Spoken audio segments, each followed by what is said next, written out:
और अब आपको लिए चलते हैं ईरान, क्योंकि बात हम करने जा रहे हैं खामनेई के अंतिम सफर की, जो इस वक्त ईरान से लेकर दुनिया भर में चर्चा का विषय बना हुआ है। बड़ा ईरान के पूर्व supreme leader Ayatollah Ali Khamenei की अंतिम यात्रा आज तेहरान में आगे बढ़ रही है और 10 किलोमीटर लंबे रूट पर लाखों लोग अंतिम दर्शन के लिए इकट्ठे हैं, जुटे हुए हैं। ये आसमानी तस्वीरें देखिए, ड्रोन से ली गई हैं। जहां तक निगाहें हैं बस लोग ही लोग आपको नजर आएंगे।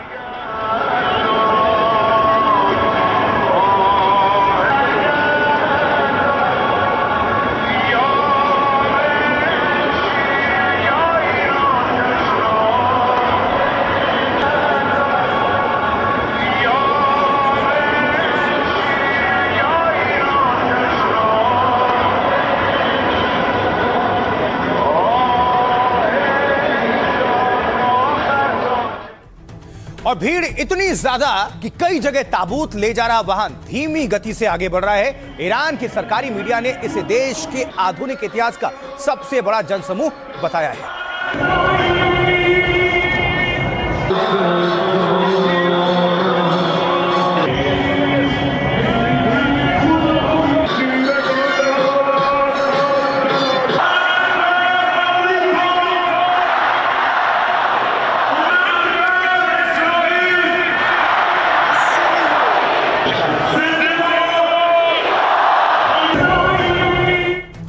खामनेई के पार्थिव शरीर को एक विशेष वाहन के जरिए तेहरान की सड़कों पर लाया गया था, जिसे खास तौर पर ईरानी झंडे से सजाया गया।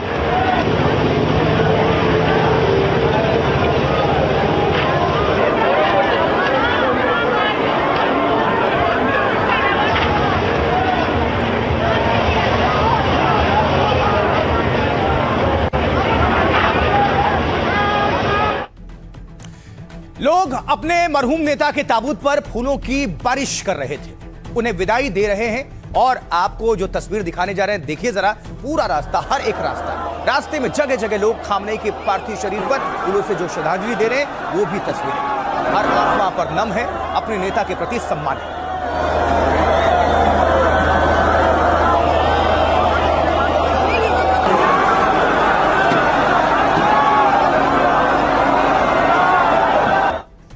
और सिर्फ ईरानी नहीं बल्कि जर्मनी में भी खामनेई के लिए मातम मनाया गया। राजधानी बर्लिन में कई लोग शोक प्रकट करते हुए नजर आए। ये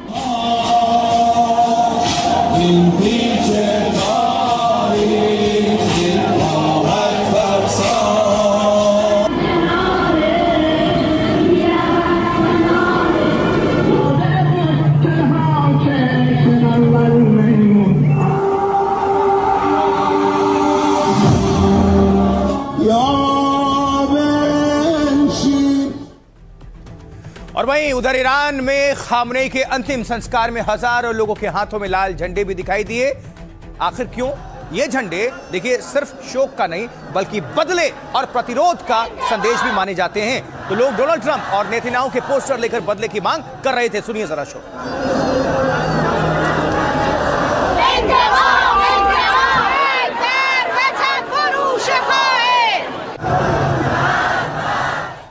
महिलाएं भी पीछे नहीं रही, वो भी प्रदर्शन कर रही हैं। खामनेई की अंतिम यात्रा से एक तस्वीर भी सामने आई, जिसमें लोग तेहरान में लगे डोनाल्ड ट्रंप के एक पोस्टर पर पत्थर बरसाते हुए नजर आए।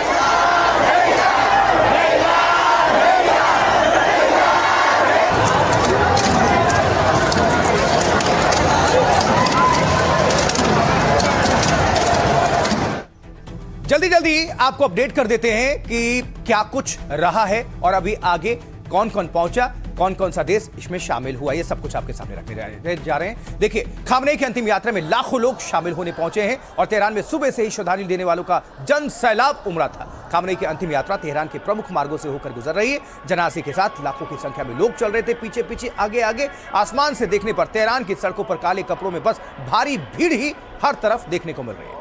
तेहरान के आजादी स्ट्रीट पर भीड़ इतनी ज्यादा थी कि खामनेई का ताबूत लेकर चल रहे वाहन को कुछ समय के लिए रोकना पड़ा। ईरान की समाचार एजेंसी तस्नीम और सरकारी चैनल प्रेस टीवी के मुताबिक ये ईरान के आधुनिक इतिहास का सबसे बड़ा सार्वजनिक जमावड़ा भी है।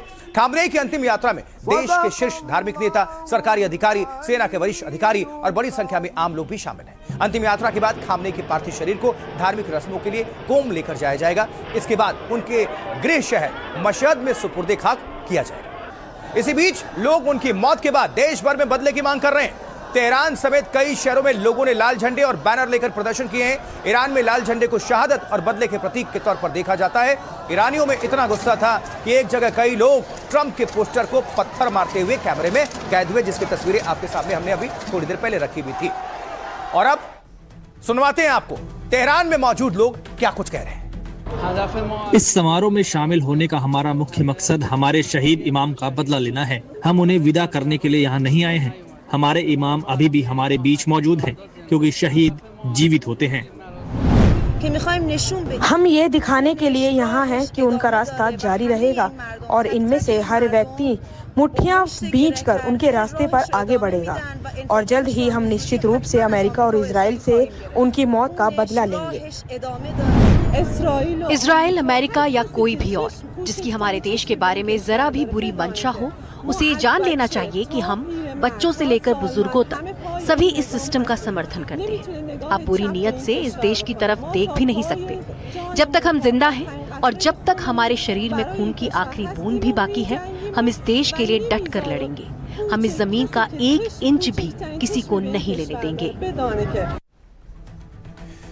ईरान की बात हो गई, खामनेई की बात हो गई, आपको सब कुछ हमने दिखाया। अब आपको लिए चलते हैं कहां?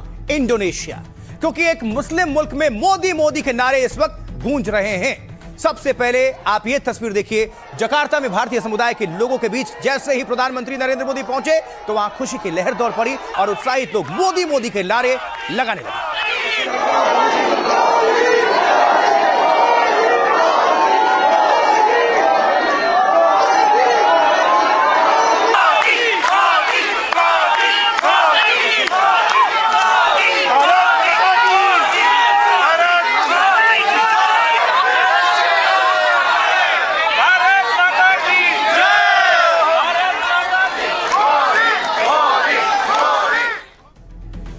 और इससे पहले प्रधानमंत्री नरेंद्र मोदी जब दिल्ली से जकार्ता के लिए उड़ान भर रहे थे तो क्या हुआ, आइए ये जो तस्वीर है उस पर गौर करिए आप। इंडोनेशिया के आसमान में उन्हें फाइटर जेट्स ने एस्कॉर्ट किया और हवाई सुरक्षा दी, जिसकी तस्वीरें खुद प्रधानमंत्री मोदी ने शेयर की।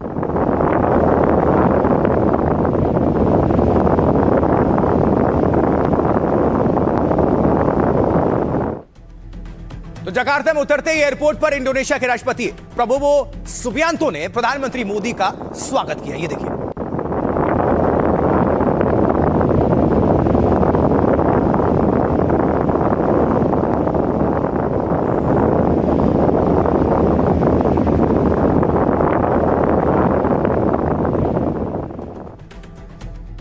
और पीएम मोदी का जकार्ता में गार्ड ऑफ ऑनर से सम्मानित किया गया है। ये तस्वीरें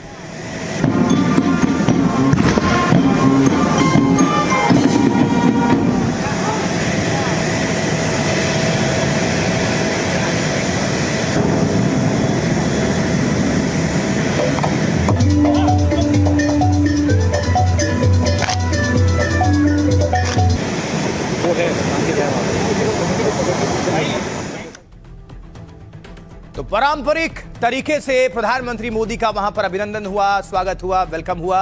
अलग अलग ग्रुप्स ने नृत्य प्रस्तुतियों के जरिए भारतीय प्रधानमंत्री का अभिनंदन किया।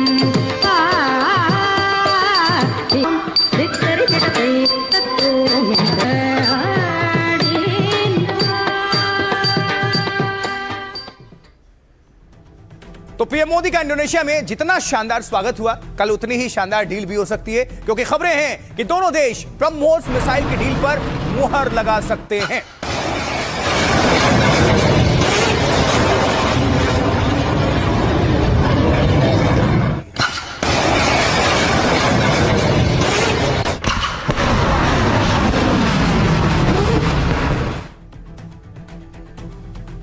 अब आइए प्रधानमंत्री नरेंद्र मोदी की इस विदेश यात्रा के मायने और मकसद आपको डिटेल में बता देते हैं। देखिए, पीएम मोदी आज यानी कि 6 जुलाई से 8 जुलाई इंडोनेशिया में रहेंगे। प्रधानमंत्री बनने के बाद मोदी का यह तीसरा इंडोनेशिया दौरा है। इससे पहले प्रधानमंत्री मोदी 2018 और 2023 में इंडोनेशिया गए थे। एक बार फिर पीएम मोदी दोनों देशों के रिश्ते मजबूत करने गए हैं। जकार्ता पहुंचते ही एयरपोर्ट पर प्रधानमंत्री का जोरदार स्वागत हुआ। राष्ट्रपति प्रबोवो सुबियांतो ने मोदी को रिसीव करके स्वागत किया। कल दोनों देशों के राष्ट्राध्यक्षों के बीच द्विपक्षीय बैठक होगी, जिसमें BrahMos supersonic cruise missile deal हो सकती है इसको लेकर। प्रधानमंत्री मोदी की इस यात्रा का मकसद ब्रह्मोस डील को माना जा रहा है। ब्रह्मोस मिसाइल डील करीब 2500 करोड़ की हो सकती है। अगर डील हुई तो इंडोनेशिया ब्रह्मोस लेने वाला दूसरा देश होगा। ब्रह्मोस मिसाइल को भारत और रूस ने मिलकर तैयार किया है। यह सबसे तेज ऑपरेशनल सुपरसोनिक क्रूज मिसाइलों में गिनी जाती है। पिछले साल ब्रह्मोस मिसाइल ने ही पाकिस्तान की धुनाई की थी। जब ऑपरेशन सिंदूर के दौरान भारत ने पाकिस्तान को धूल चटाई थी। इस ऑपरेशन के बाद दुनिया में ब्रह्मोस की डिमांड काफी बढ़ गई। यूएई के साथ भी भारत के ब्रह्मोस डील करने की चर्चाएं हैं।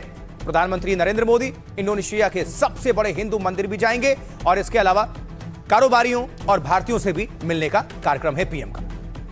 अब आपको सुनवाते हैं इंडोनेशिया में पीएम का दौरा कितना अहम है, बता रहे हैं विदेश मामलों के जानकार अशोक सजनहार। इंडोनेशिया आसियान का सबसे बड़ा देश है और सबसे बड़ी इकोनॉमी है और